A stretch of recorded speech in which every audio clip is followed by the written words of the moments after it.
Hello and welcome to Connections. We're so glad you're with us.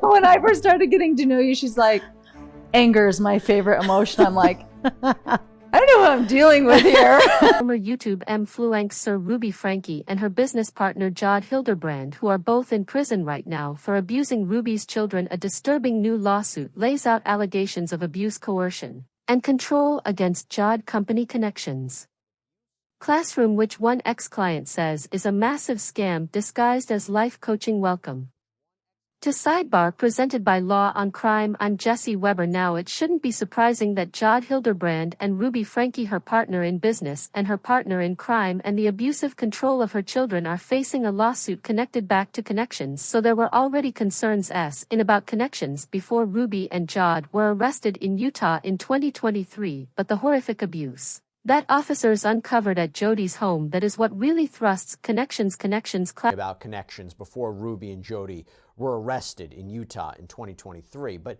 the horrific abuse that officers uncovered at Jodi's home, that is what really thrusts Connexions Classroom into the spotlight. The pair, who were sentenced last year to 4 to 30 years in prison, this all depends upon the parole board, who will eventually have to determine how long they actually spend behind bars. This was after they pleaded guilty to aggravated child abuse. They may be behind bars right now. We're going to get into all of this, everything from this lawsuit, but first, to make sense of what we're going to be talking about, I got to give you a quick refresher in case you don't know the ins and outs of this case. So Ruby Franke, who was once famous for vlogging her family's day-to-day life on the now defunct YouTube channel 8 Passengers, basically saw her life fall apart. We saw her fall from grace unravel dramatically in August of 2023, because behind the carefully curated images of a perfect family and their perfect family moments was a much darker reality. On August 30th, 2023, Ruby and Jodi were arrested for child abuse after authorities uncovered just the horrific treatment that Ruby's children had endured. Police were tipped off when Ruby's 12-year-old son was able to escape from Jodi Hildebrandt's house. He was covered in open wounds. He was begging neighbors for help. He was emaciated, and when authorities arrived, they found that he'd been bound and tortured with remnants of duct tape still on his wrists. His 10-year-old sister was also there. She was found in a terrible state as well. And we learned in this new lawsuit that the two youngest Franke children, they had reportedly been so isolated that they had even been kept separated from each other in the last few weeks inside of that massive compound. In December of 2023, as I mentioned, Ruby reached a plea deal with prosecutors. She admitted to just a range of gruesome acts of abuse against her children. She did a 180. She did a complete 180 from how she first was talking about Jodi and Connexions. If you recall, she wasn't even cooperating with police. She was barely even talking them in those interrogation tapes. Now completely different, but she admitted that she forced them to perform physical labor, restricted their oxygen supply, subjected them to cruel and often just bizarre punishments, like making her son stand outside in the heat for hours on end or shaving her daughter's head. Jodi also pled guilty to multiple counts of child abuse, but said during her sentencing this was unbelievable, that she actually loved the children and never wanted anybody to be hurt. Take that for what you will. Now, in fact, I will tell you, in jailhouse phone calls that were later released, Jodi never really showed any kind of remorse at all for her criminal behavior. And I don't know if I'm going to be like some kind of example, but when I get out of here I have a story to tell, and I'm going to try to do everything I can to protect the children, because that's what's happening, is that kids are being just horribly abused. Hey everybody, this is a Law&Crime legal alert. So recent allegations Remorse at all for her criminal behavior. And I don't know if I'm going to be like some kind of example, but when I get out of here, I have a story to tell, and I'm going to try to do everything I can to protect the children, because that's what's happening, is that kids are being just horribly abused. Hey everybody, this is a Law&Crime legal alert. So recent allegations against the multi-billion-dollar video game industry, they claim that video games are engineered for addiction. Yes, so the claims include trying to make sense of this magical hold that video games seem to have over people, where they just can't put the controller down. Every win triggers a hit of dopamine. That creates a cycle of compulsion, and that disrupts daily life. It harms mental health, while our legal sponsors are taking on the industry that has at many times allegedly put profit over safety. They're working to potentially get compensation for all of those impacted. So if you or a loved one have suffered physical or mental health issues due to video games, then visit vgclaims.com/sidebar to answer less than 10 questions and check your eligibility to file a claim. Now, the two women's disturbing partnership started several years ago when Ruby sought out a counselor for her eldest son, Chad. This was due to alleged behavioral issues. From there, Jodi also started counseling Ruby and Kevin. Kevin was her husband, Kevin Franke. And she was also counseling their oldest daughter, Shari. But things quickly spiraled out of control when Jodi told Ruby that she had been having these visions. So Jodi actually moves into the Franke house under the guise that Ruby would help care for her. And I'll tell you what, in a recent tell-all book, been in a sexual relationship during this time as well. Now at Jodi's insistence, Kevin moved out of the home, isolated him from the family. This was purportedly to save his marriage. Kevin has said that he hadn't seen his children or wife for a year when Ruby was arrested, at which point he filed for divorce. And this now all brings me to the new lawsuit that we're going to talk about. So there is a lot going on, and we won't be able to cover everything in this one episode, but I do want to give so there is a lot going on, and we won't some kind of an overarching view of what this civil action is about. So this complaint was filed in Utah federal court by a man named Michael Tillman, and he is referred to throughout the filing as plaintiff. Here's what we know about him from the lawsuit. So he was married to a woman named McCall Savage, also known as Mo Was Burned, because she's now married to somebody else. She's referred to in the complaint as Savage, and the two share a now 10-year-old daughter, referred to by the initials edged so. Tillman is suing his ex-wife, but he's also suing Jodi Hildebrandt, Ruby Franke, and Connexions Classroom LLC under US racketeering statutes, and he's seeking more than $5 million in damages. Racketeering, by the way, we've talked about this before. If you've been following our Diddy coverage, you know exactly what we're talking about. This is a criminal enterprise. I'll expand upon that a little bit, but keeping that in mind, Connexions in his mind is explicitly fraudulent, which he says he didn't fully come to understand until the women were arrested. He claims that Jodi had used the lure of therapy and counseling to trick people into sessions that would eventually morph into a money-making scheme. He says that his wife at the time was pulled into what he now believes is a cult. By the way, this is not surprising. This is not unique. Sometimes when there are criminal charges and then parties either are convicted or plead guilty, you see a lawsuit right onto the back end. So what does his lawsuit say? Well, in part his lawsuit reads, quote, "In leading Connexions and her other various entities, Hildebrandt relied on several individuals including Franke to recruit other members to Connexions and the enterprise and carry out her directives through Connexions and the enterprise. Defendants purport to offer valuable marital self-improvement in group session counseling classes, workshops, and digital and written materials in exchange for lucrative fees through the enterprise. Hildebrandt and other members of the enterprise, including defendants, prey on individuals in vulnerable positions who are seeking legitimate mental health services and indoctrinate members into the enterprise, instructing her associates to perpetuate child abuse, child torture, and psychological abuse on any individual in their lives not deemed to be in what Hildebrandt has coined truth I.E. aligning with Hildebrandt will.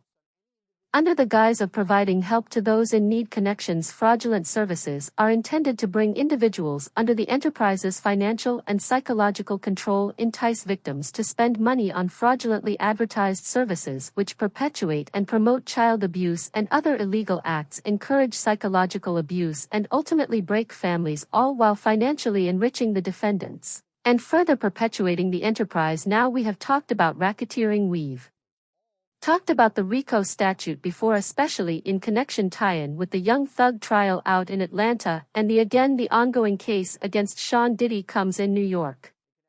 Those were criminal cases, but you see it very similar with respect to a lawsuit under the racketeering statute. In those cases, though, prosecutors need to prove that a group of people committed illegal acts in furtherance of this criminal enterprise. This is, again, a civil case, so the bar is lower. It's usually by preponderance of the evidence, not beyond a reasonable doubt. But, is it more likely than not that this happened? But Tillman is claiming that Connexions is the criminal enterprise, and the other defendants are doing whatever they can to support it. There are these underlying criminal acts. The lawsuit goes on. The horrific nature of the enterprise was meticulously described by Franke at her criminal aggravated child abuse sentencing hearing.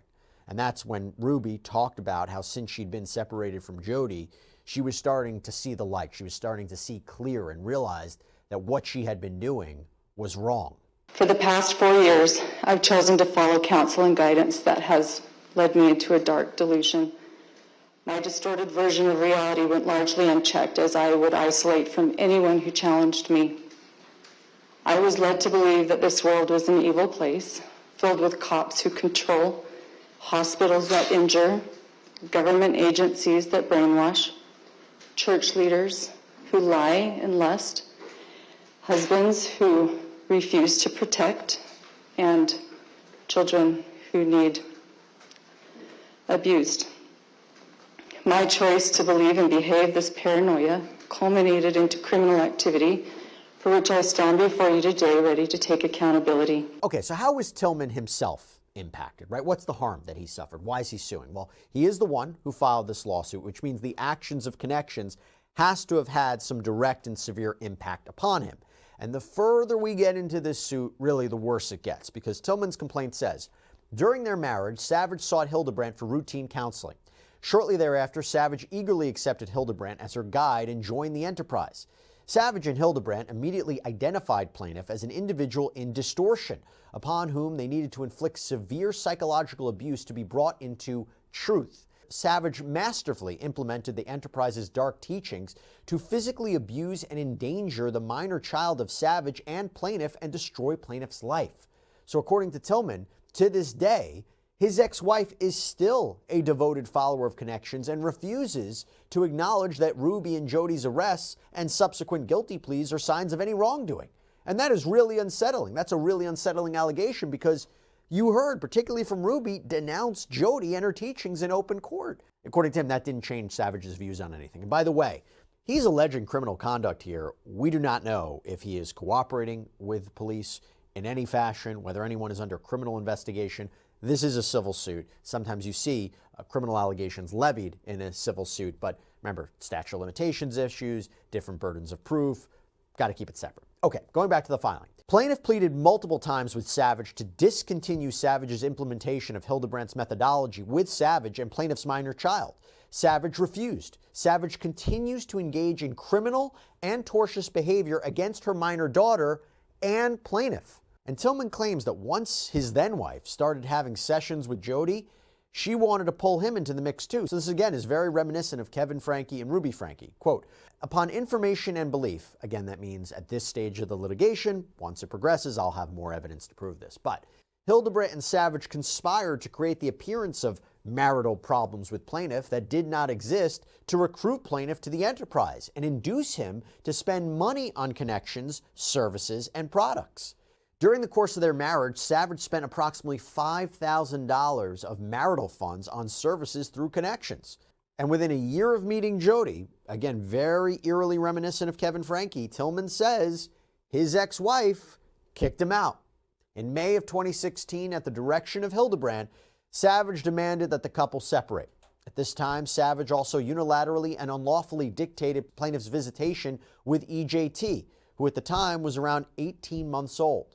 So according to Tillman, he was getting 2 hours of parent time every other day with his then 1-year-old daughter. And he says that eventually changed to 6 hours every Saturday. And he also says that Savage demanded he pay for more Connexions classes or she would divorce him. So after a period where he didn't see his daughter for weeks and Savage was ignoring him, he filed for divorce. Now, again, you could say, how could he do this? How could he let it happen? It's very hard to judge people's relationships, and particularly in this community, with this going on, it might not be so simple. If Jodi Hildebrandt is as persuasive as we heard from Kevin Franke and Ruby Franke, he might have thought that this was for the good of his marriage. Now, Tillman says Jodi was teaching his ex-wife that she must abuse their daughter in order to teach her or help her come into the light. He started documenting this girl's injuries, which over time included a laceration down her entire hamstring, large bruises on her thighs and hips, cuts on her chin and neck, even a bruise around her eye. And why he didn't do anything, you might be asking? Well, Tillman claims that Savage had an excuse every time.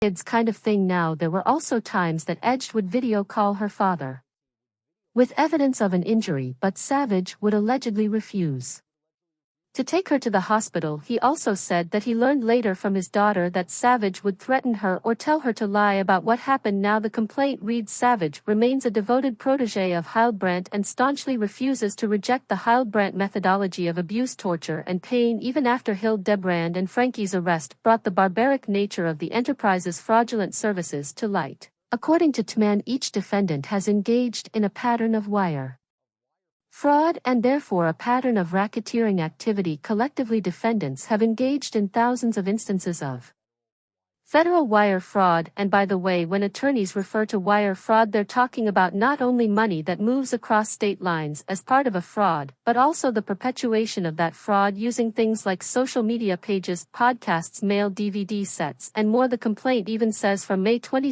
2023 through August 30, 2023, the time in which Hildebrandt and Franke admitted to this secret torture and abuse of children at Hildebrandt's mansion, they broadcast at least 75 interstate wire communications in the form of podcasts and social media posts from Hildebrandt's compound. Tillman accuses Hildebrandt of hundreds of acts of federal wire fraud dating as far back as 2008, and he believes Ruby committed just short of 300 acts of federal wire fraud during her time with Jodi. Again, nothing to indicate that they're under criminal investigation for this, but this is quite the allegation. So to recap, Tillman says that this alleged criminal enterprise, known as Connexions, is directly responsible for causing his divorce, which subsequently led to contentious custody proceedings. Tillman says he spent more than $100,000 in legal fees just since 2022 and says that Edged has needed more than $2,000 worth of medical care. And on top of all that, around the time that Savage joined up with Connexions, Tillman claims he'd been accepted to several prestigious law schools, but because of everything going on with his personal life, he says he's yet to be able. Because of Savage and Jodi's actions. That's really important when you talk about a civil case.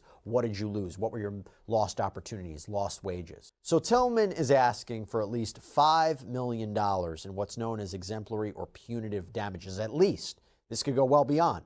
And again, this is damages that are awarded to punish a defendant for outrageous conduct, on top of the actual money that Tillman may have lost. And he's also asking for an injunction to be filed preventing Jodi Hildebrandt from selling off any of her assets until the civil case is settled. So ultimately, if he is awarded, if he does win, that judgment can be awarded against him and she has a way to pay it off. But he's also going after, Connexions, and there might be some money there. We'll continue to follow this. We'll continue to break this one down for you. But that's all we have for you right now here on Sidebar, everybody. Thank you so much for joining us. And as always, please subscribe on YouTube, Apple